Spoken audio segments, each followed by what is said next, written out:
Absolútnou prioritou Európskej komisie je tzv. Green Deal, po slovensky zelená dohoda.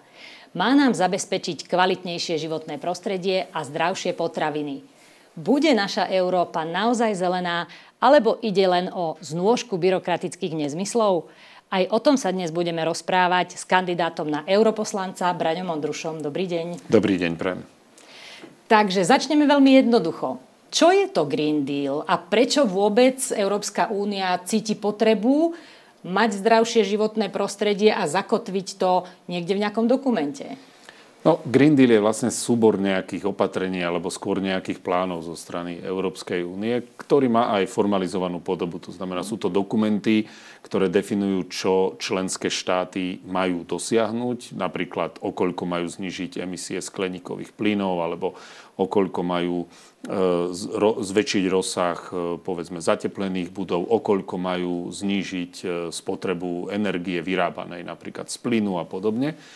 A k tomu sú vyvíjané rôzne finančné opatrenia alebo finančné nástroje, ktorými chce Európska únia pomáhať členským štátom, aby sa vlastne tieto ciele dosiahli. Tie ciele sa týkajú nielen samotnej spotreby energií, ale týkajú sa napríklad podpory iných druhov výroby energie, to sú tie tzv. Obnoviteľné zdroje energií. Tie ciele sa týkajú zmien v poľnohospodárstve napríklad a v produkcii potravín. Ale veľmi známou, tak by som povedal, možno až vlajkovou loďou pre našich občanov pravdepodobne v oblasti Green Dealu je presadzovanie elektromobility. Čiže z tohto hľadiska je to akoby pomerne rozsiahly komplex rôznych návrhov a opatrení. Problém je v tom, že my sa domnievame, že jednoducho tie opatrenia sú často navzájom neprepojené a hlavne tie ambície sú nezmyselné v tom význame, že ignorujú viaceré podstatné faktory. Tým prvým sú náklady, ktoré sú s týmto Green Dealom spojené. A tým druhým je predstava, ako by Európska únia bola izolovaný ostrov alebo dokonca izolovaný skleník, ktorého sa vývoj v iných častiach sveta vôbec netýkajú. Ale veď všetko, čo ste povedali, s tým sa dá súhlasiť. No, s tým sa samozrejme, akože každý z nás chce, aby sme svojim deťom zanechali zdravé životné prostredie. Napokon každý z nás chce, aby sme žili v zdravotnom prostredí. A z tohto hľadiska nie je žiadneho sporu. Čiže problémom nie je cieľ. Napríklad to, aby hospodárstvo produkovalo menej skleníkových plynov, aby produkovalo menej škodlivých emisí. Problém nie je v tom, aby sme mali zdravé potraviny. Problém je v tom, že tie opatrenia už konkrétne, ktorými sa tie ciele majú zrealizovať, sú nastavené úplne nezmyselným spôsobom, väčšina z nich. A zásadný problém, ktorý ja vidím v tých opatreniach je, že za nimi nie je seriózna analýza skutočných dopadov. Takže, ale musíme začať konkrétne, tak buďte konkrétni. No dobre, tak poviem jeden konkrétny príklad. Elektromobilita. Ja som si pre túto debatu našiel jednu analýzu, ktorú vypracovala známa bruselská organizácia Green NCAP, Green NACP. To je organizácia, ktorá je známa tým, že sa venuje práve tým zeleným otázkam v doprave. A táto organizácia pred necelými 2 rokmi upravila metodiku, podľa ktorej posudzuje uhlíkovú stopu jednotlivých druhov aut. Takže porovnávajú autá s naftovými spaľovacími motormi, benzínovými spaľovacími motormi a elektromobily. Pôvodne používali metodiku, ktorá sledovala len vlastne ten priamy chod, teda dopady na životné prostredie z hľadiska používania tých aut. Pred 2 rokmi inovovali svoju metodiku a začali sledovať, akú majú uhlíkovú stopu tieto auta počas celého životného cyklu. To znamená od výroby až po teda nejakú likvidáciu. No a keď takýmto spôsobom si zobrali pod lupu 61 aktuálne najviac predávaných aut v Európskej únii, tak výsledok bol ohromujúci, pretože zistili, že elektrický Volkswagen ID3 vyprodukuje v tom celom cykle 35 tón oxidu uhličitého, hybridná Toyota Prius 40 tón, ale dízlová Škoda Octavia 42 tón a najhoršie na tom boli benzínové auta. To znamená, že ten náskok elektromobility pred spaľovacími motormi, buď pred hybridmi, alebo dokonca pred naftovými motormi, je vlastne v tom celom životnom cykle veľmi malý. Dokonca ale treba povedať, že oni si zobrali, oni napríklad sami upozorňovali, že pri tomto porovnaní nebrali napríklad do úvahy potrebu výmeny batérie pri elektromobiloch počas ich celej životnosti toho auta. Ako náhle zobrali do úvahy, že aspoň raz ten elektromobil bude potrebovať kompletnú výmenu batérií, tak tie dízlové autá už za celý svoj životný cyklus od výroby až po likvidáciu im vyšli ako z hľadiska produkcie CO2 im vyšli ako menej škodlivé než elektromobily. Čiže toto je to, na čo poukazujem, že myslím si, že viaceré tie opatrenia v skutočnosti za sebou nemajú dostatočne hĺbkovú analýzu, aby sme naozaj videli, aký majú dopad na životné prostredie. Ale veď Európska únia robí ku každému opatreniu nejakú analýzu. Nie je možné, aby vznikla nejaká smernica bez hĺbkových analýz. No a problém je samozrejme, ako tá analýza vyzerá. A preto som si vybral takýto príklad, ktorý ukazuje, že aj táto organizácia Green NCAP pôvodne používala inú metodiku, že sledovala vlastne tú produkciu CO2 iba počas prevádzky toho automobilu. Ale preto pred 2 rokmi si uvedomili, že vlastne férové je sledovať celý ten tzv. Životný cyklus toho auta. To znamená, že ja mám problém s tým, že máte pravdu, Európska komisia vždy, keď predkladá nejaký dokument, tak je s ním spojená nejaká analýza. Podľa môjho názoru ale nie je dostatočný priestor na to, aby sme kriticky tie analýzy zhodnotili a aby sme sa pozerali detailne, z čoho tie analýzy vychádzajú. Dobre, no to je jeden príklad, automobily, ale nemôžeme mať predsa námietky k zdravším potravinám alebo k iným témam, k obnoviteľnému pôdohospodárstvu, poľnohospodárstvu a podobne. Takže... To je samozrejme pravda. S čím mám ja osobne problém, sú sociálne dopady. My tu na jednej strane robíme opatrenia, ktoré teda akoby prvoplánovo majú prinášať pozitívne dopady na životné prostredie, ale pozrime sa na to, kto náklady, ktoré sú s tými opatreniami spojené, má znášať. Veľmi neférovo nastavuje Európska komisia systém financovania tých opatrení a iba výnimočne ten systém financovania pomáha vlastne tým konkrétnym ľuďom. Napríklad vidím tu priestor a považujem za celkom férový prístup, pokiaľ máme pomôcť obyvateľom znížiť náklady na energetickú náročnosť ich bývania, tým, že im pomôžeme nakúpiť nejaké účinnejšie tepelné zdroje, alebo im pomôžeme, povedzme, zatepliť alebo niečo podobné. Toto je prístup, ktorý ľuďom pomôže. My im dotáciou vykryjeme tie náklady a v konečnom dôsledku oni ušetria, alebo budú mať nižšie náklady na to vykurovanie.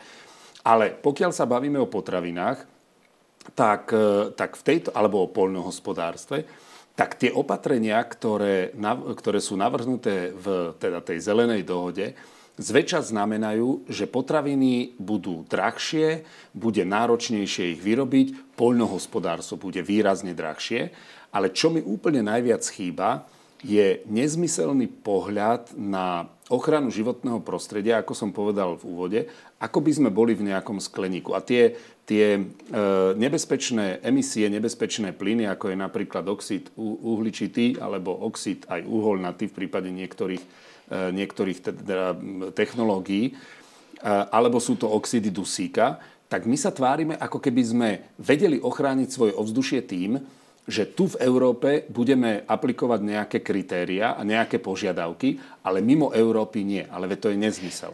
No ale Európska únia je zodpovedná sama za seba a niekde treba začať.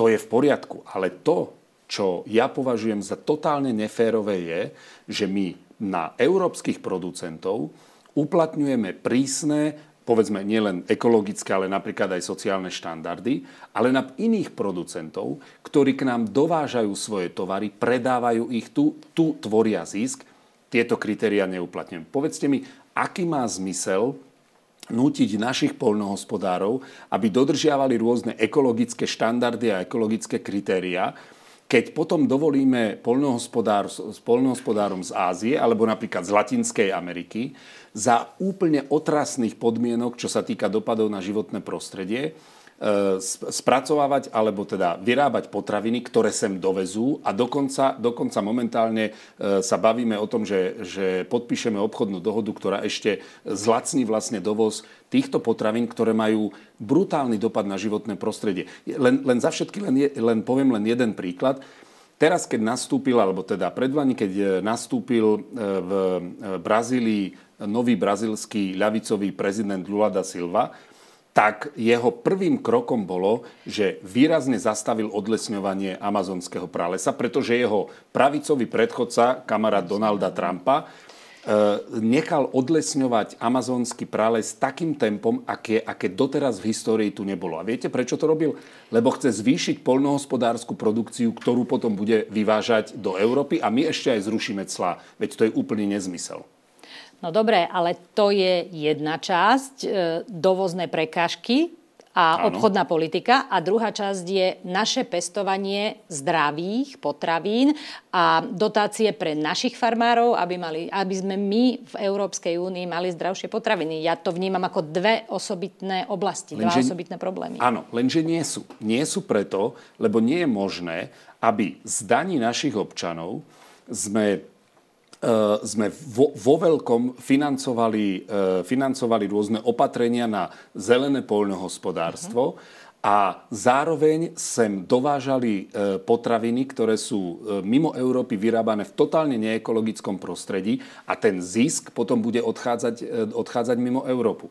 Ja som rozhodne za to, aby sme povedzme aj na našu poľnohospodársku a potravinársku produkciu, ale to sa týka napríklad aj na produkciu hutnického priemyslu, strojárskeho priemyslu, uplatňovali tie ekologické štandardy a ekologické kritériá. Ale nie je možné akceptovať, že tie isté kritériá nebudeme uplatňovať aj na výrobcov, ktorí u nás predávajú, ale produkujú mimo Európskej únie. To znamená, že áno, pomôžme našim poľnohospodárom, zaveďme a podporujme zavádzanie opatrení na to, aby sme mali zdravé potraviny, ale zároveň nesmieme dovoliť, že sem vlastne s nízkymi nákladmi niekto bude dovážať lacné potraviny, čím bude vlastne vytláčať našich poľnohospodárov z trhu, alebo nás bude nútiť našich poľnohospodárov ešte viac dotovať, pričom tie lacné potraviny sú len dôsledkom nedodržiavania prísnych, povedzme, hygienických alebo práve tých ekologických štandardov. Čiže nie je možné povedať, že naši poľnohospodári a potravinári budú mať trojnásobne vyššie náklady kvôli štandardom, ktoré na ne uplatňujeme. My im ich ešte potom vydotujeme, ale zároveň sem dovolíme dovážať lacné potraviny, ktoré sú lacné len preto, lebo sa vyrábajú v otrasných podmienkach. A mimochodom nie len čo sa týka dopadov na životné prostredie, ale napríklad aj pracovných podmienok ľudí, ktorí v tom poľnohospodárstve alebo potravinárstve mimo EÚ pracujú. No dobre. A čo s tým chcete urobiť ako europoslanec? Presne toto je téma, o ktorej sa musíme baviť na pôde Európskeho parlamentu, lebo keď rozprávame o zelenej dohode, keď hovoríme o tých jednotlivých opatreniach, ktorý ten Green Deal, tú zelenú dohodu tvoria, tak to sú všetko rozhodnutia, ktoré sa robia na pôde Európskeho parlamentu. Ja ako poslanec Európskeho parlamentu by som celkom určite inicioval revíziu toho, čo nazývame Green Deal. Revíziu poprvé z hľadiska toho tempa, akým máme dosiahnuť tie jednotlivé ciele, lebo tie samotné akoby ciele, tie sú principiálne v poriadku. Lebo áno, chceme mať zdravé životné prostredie, chceme mať zdravé ovzdušie, chceme mať zdravú pôdu, vodu a tak ďalej, chceme mať zdravé potraviny. Toto je úplne v poriadku.